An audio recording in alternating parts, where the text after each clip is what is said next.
Good morning, ladies and gentlemen. My name is Lane Plochet. I'm sales guy for TMCO. We're the manufacturers of the Sure Shot dual chamber orifice fitting.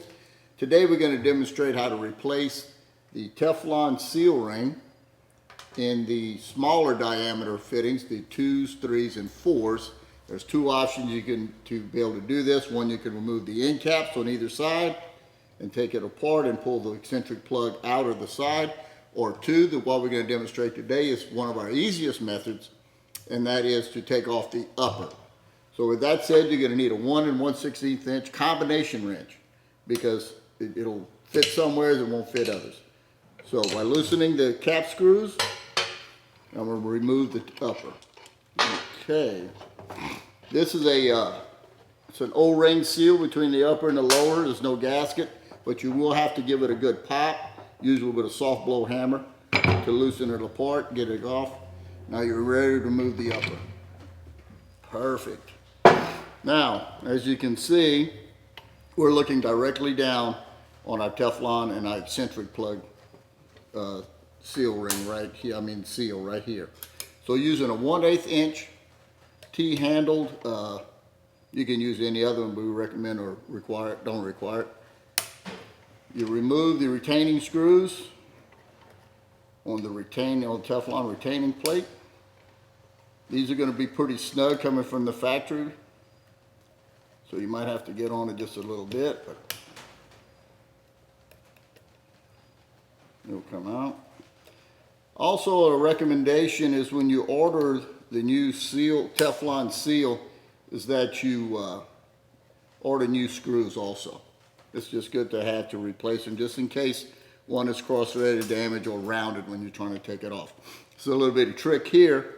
You take your T-handle and you put it in, and it'll pry up the retaining bar, just like that. Now, with that, you remove your Teflon. That's your Teflon seals, you can see right there. You get your new Teflon seal, slide it in there real sweet. Put your retaining plate back on. Not required that you replace this unless you bend it, but that's very, very, very, very rare. With your new screws, if you have them, you're ready to go back in the store with them. Snug all 4 of them or all of them, because different numbers. Snug them down good on the first pass when you put them in.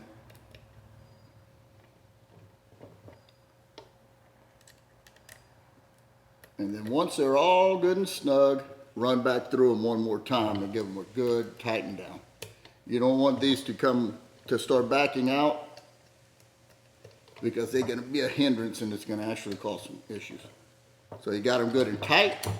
Now your Teflon is replaced. You got a brand new pretty little Teflon in there.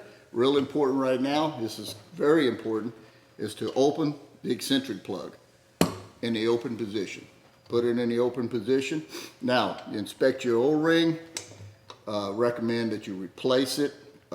Simply just give it a nice little coat of grease. Put it in its track. Make sure it's not rolled or twisted.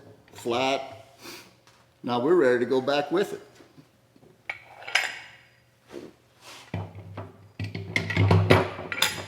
So now the upper is back on, and you replace all the cap screws. These do not require any kind of torque specs on these on the cap screws because of this O-ring we have in it. It's as you can see, there's a bunch of bolts, so we're gonna have a pretty good seal here. All right, all the cap screws are installed.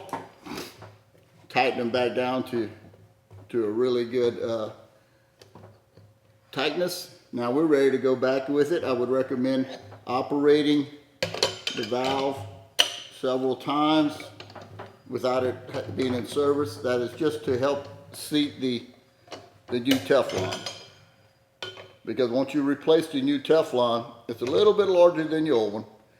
It's going to take a little bit of a pop to get it to lock in. So don't worry about it if it gives you some resistance. Don't sweat it. With that said, one of the keys is to make sure that you're at top dead center. You shouldn't have had no problems because you didn't move any of the locking mechanism, but make sure the flat of the eccentric plug is square with the fitting, the flat square. So That's it. We just replaced the seal ring on the 2s, 3s, and 4s short shot.